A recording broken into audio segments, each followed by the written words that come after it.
Hey guys, welcome back. Today, this video is going to be for my environmental science class. But as always, if you're not in that class, you still want to watch, go right ahead. It's perfectly fine with me. Today we are going to finish our section that we started in the last video on air pollution. Today we're going to be discussing air, noise, and light pollution. Now, this morning I did get all grades updated and posted to live grades. So if you want to know where you stand in the class as it is, if you go on live grades, everything should be up to date. So let's go ahead and get started with the second section of the air pollution chapter, and this is on air, noise, and light pollution. So the first thing we're going to discuss is air pollution and health, the way that air pollution can affect human health. Air pollution can lead to health conditions like emphysema, heart disease, and cancer. These are all very serious conditions that can be caused by long-term exposure to air pollution. Headache, nausea, and coughing are short-term effects that can be fixed by leaving the polluted area. If you've ever used spray paint, if you read the warning on the can, it says that you need to use in a well-ventilated area, meaning like a wide open area. You know, if you're using it, you should be outside. Don't do it in a garage, don't do it in your house or anything like that, because it's not well ventilated. You need to be in a wide open area where there's lots of airflow. If not, you could get headache, nausea, or coughing. Now, on their own, not a very serious thing. I mean, you might get those from a wide variety of sources. You know, just because you have a headache once in a while does not mean that you have a very serious health condition. So you need to leave the polluted area. You know, that's why anytime that you're using paint of any sort that has a lot of fumes, you're supposed to wear a mask, you know, a filtering mask to filter those fumes out. Long-term effects can include the above listed diseases. Once again, that's emphysema, heart disease, and cancer. Indoor air pollution. A quality of air indoors can be worse than outdoors. You know, whenever you're inside of a place, you know, if that house or whatever sort of place that you're inside of isn't well ventilated, the air pollution in there can actually be worse.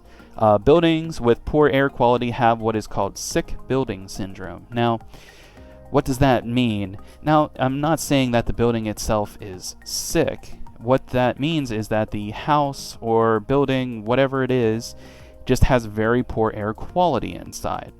And due to that, you know, the people inside can get sick. Buildings with insufficient ventilation can suffer from this. Ventilation, that includes like air vents, windows, you know, just things that let fresh air get into the house. Without proper ventilation, fungi can grow and make people sick. This has happened a lot in places that aren't up to cleanliness standards that are appropriate for people to live. You can get mold and other types of fungi that can grow. Then they put their spores off into the air. People breathe it in. They can get very, very sick from that. Okay, next we're going to talk about radon gas. Now, radon gas comes from decaying uranium in the Earth's crust. Now, I want to say this. This isn't something that's common. This is a pretty rare thing here. So I don't want you guys getting scared that you're going to be exposed to radon gas. You know, this is a pretty rare situation here, but it's in the book. It's part of the standard, so I'm going to discuss it with you. But once again, you know, you can be aware that this is a thing, but you're probably not going to get exposed to this. But to continue on, this gas can seep through cracks in the Earth's surface and get inside homes. This gas causes many kinds of sickness and is the second leading cause of lung cancer. Now, like I said, this doesn't happen often, but it is a thing that is out there. just wanted to let you know. Asbestos. Now, this is more of an issue in older buildings. This type of mineral was used in construction in the U.S. for many years. The U.S. banned its use in 1970. Now, in modern buildings, you're not going to come across this, but asbestos was a very common material used in construction for a lot of years. A lot of schools, hospitals, public buildings, they used asbestos in forms of insulation. It was used in flooring. It was commonly used, but it was banned in 1970, and there were a lot of efforts made to go into buildings and remove asbestos. Asbestos fibers, when breathed in, can cut and scar lungs. This sort of material, whenever it breaks, it sends these little tiny microscopic fibers into the air. Then you breathe them in, and then whenever they get into your lungs, they cut your lungs up. Obviously, that's not going to be good for your health. Victims of this develop a hard time breathing and can die of heart failure. So this was a very serious issue for many years. Now, anymore, due to the safety regulations that we have in place here in the United States, you're not going to come across this in modern buildings. Okay, next up is noise pollution. Now, any source of noise that negatively impacts health or quality of life is considered noise pollution. You might be thinking, how can just making noise cause pollution? Well, you need to know that pollution itself, whenever we say pollution, you think of smoke out in the air, or dumping chemicals in the river, or anything like that. That's what you think of whenever you think of pollution. But whenever you look at the definition of what pollution is, it's anything that causes a negative impact on health or quality of life in an area. So, if we look at this picture, we have a picture of a guy with a jackhammer. Now, for those of you that live in town, if you live out in the country, not so much, but if you live in town, you've probably been woken up a time or two due to vehicles, or if somebody's running a jackhammer right outside your house, it's probably going to wake you up. It makes a lot of noise. Now, this noise is going to negatively impact your quality of life. You can see my window right behind me. If there was somebody running a bulldozer out there constantly, it's going to negatively impact the quality of my life, because it's going to drive me crazy. I'm not going to be able to sleep. It's going to give me a headache from the constant noise, and that is called noise pollution. Even though whenever that bulldozer would leave, it's going to go away, obviously. I'm not going to keep hearing it. It's going to go away. You might think, oh, well, it's gone now. Well, it still is considered pollution because it was a foreign kind of invader of my environment here that negatively impacted health or quality of life. So that's what noise pollution is. Now, there are health problems that can come from noise pollution, and this includes loss of hearing, high blood pressure, and stress. So, loss of hearing.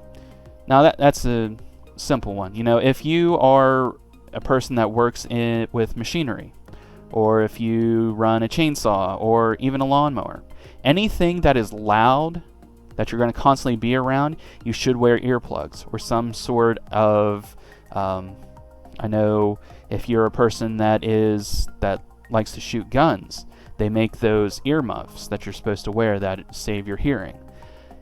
Noise pollution, if you're constantly exposed to loud noise, you're going to lose your hearing. High blood pressure and stress. Now this comes from just having a negative quality of life. The more you're stressed, the higher your blood pressure gets. Whenever you guys have to sit down and take a big test, your stress is up. That means if you took your blood pressure right then, your blood pressure is going to be up. So whenever you're stressed, it raises your blood pressure. Those can both come from noise pollution. Now, noise is measured in a unit that is called decibels. And decibel levels go up in tens. So each decibel level is 10 times louder than the one below. For example, a noise at 20 decibels is 10 times louder than one at 10 decibels. So every step up goes up 10 times. Alright, so we have a chart here, and if you have the notes, you can read this chart a lot easier than you might be able to see it on this video. It might come off a little blurry, and as always, I'll put a link down in the video description where you can download my notes and have a virtual copy of it. So if we look up at the top of this chart, it starts at 0, and then as it goes down, it gets progressively louder. So at 10 decibels we have a watch ticking. You can barely hear that. 20 decibels we have rustling leaves. Once again, not a loud thing. If we go on down to 60 decibels, that's a normal conversation. So if you have this video at a comfortable volume, it's probably going to be between 50 and 60 decibels. Now, I know some of you would probably like my voice to be at 0 decibels. Well, you're just going to have to deal with that. So, but if we go on down, whenever we get down to 95, 100 decibels, 100 decibels is a motorcycle. Whenever we have that loud motor running, that's whenever we're starting to get into danger here. Go on down to 110, that's a live rock music concert. Once again, very loud. A thunderclap is 120 decibels. Now if we go on down to 160 decibels, that's going to be that's the same decibel level as firing a shotgun. So, as you go on down, it keeps getting louder and louder. And like I said, each step is 10 times louder than the one before it. So, that's why it's important to wear protection for your hearing, the putting in earplugs or wearing those big noise-canceling earmuffs. Those are all important things to protect your hearing from noise pollution. Okay, now we're going to talk about light pollution. Now this might be another thing you're like, light? How can light be pollution? Well, let's go see what it says here. Does not present a direct hazard to human health. Now, we are exposed to light all the time. This is not a direct hazard to human health, but light can cause a negative impact on our quality of life. Inefficient lighting in urban areas can block our view of the night sky. If you've ever been in the middle of town at night and you try to look at the stars, and then you drive out into the countryside and look at the stars, you're going to see more stars when you're in the country than when you are in town. Guaranteed. An important concern is energy waste here. Now, this lighting, I want to tell you a little story about the time that I saw the most stars that I have ever seen in our area. Now, a few years ago, we had this massive storm in our area. It knocked out the power for it knocked out the power for at least a week. It was a major storm. And there was a blackout almost throughout the whole state of West Virginia. It was bad. And our entire area, nobody had electric, unless you had an emergency backup generator. But due to all that light being out, you could see all kinds of stars. It was beautiful. But as the lights started coming back on, you could see less and less because of all the light from towns and the lights along highways and things like that. It blocks your view of the night sky. Now, a lot of these lights are not necessary. It's going to waste a lot of energy. And when light is directed up, it is wasted. Whenever you look at a light, if it's just shining directly into the sky, who's that helping? It's not helping anybody. And it's just burning up energy. That's why lights really should be focused down instead of up. Now, there are two possible solutions to this problem. The first one is shielding lights or covering them to force light down. Once again, if you have a light, let's say on a pole or something, you need to put some sort of shield to force the light to go down. That's where you need the light, down where we are. You don't need to shine it up in the sky. Or use low pressure sodium lights, which use very little energy. These type of lights don't consume as much electricity as standard lights do, so it is more energy efficient and is just better for the atmosphere and the area. Alright guys, that's going to be it for this video. Now, before I end the video, I do want to talk about this right here. You have this just came out today. By the time you're seeing this video, you've probably already heard. Governor Justice orders schools to be closed through the school year. Now, I want to discuss with you for just a moment. I want to go over what that means specifically. You know, there are some people that are saying, oh, well, then that's it. School's done for the year, that's all. Not so much. Scroll on down here.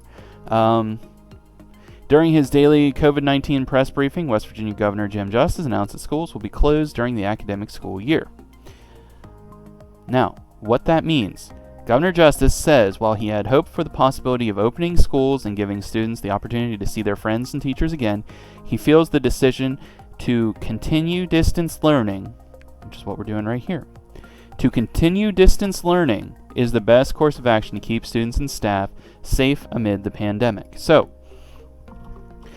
just because the governor has put it out that he is closing school for the year does not mean that classes are done.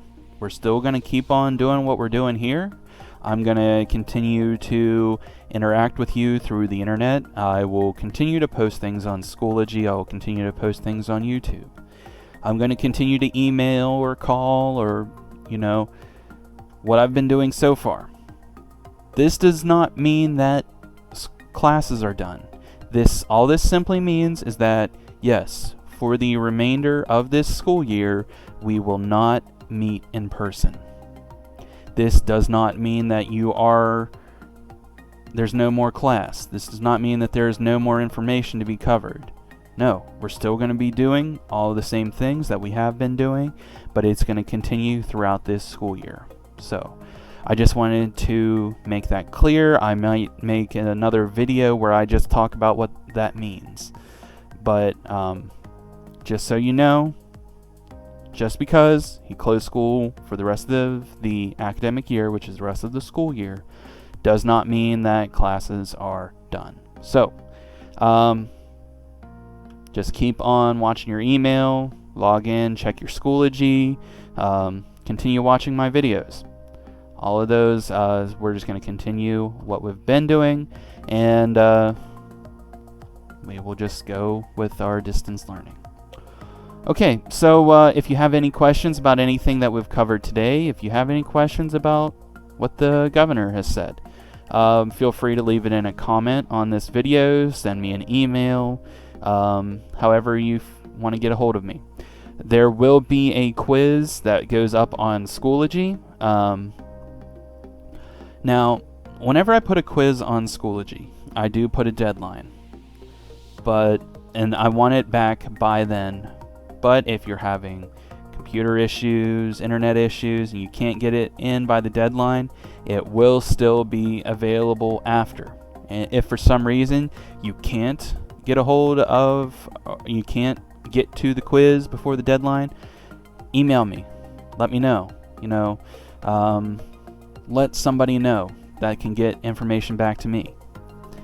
I will work with you. If you're having issues accessing the quizzes, accessing Schoology, there's still a lot of you that have not emailed me.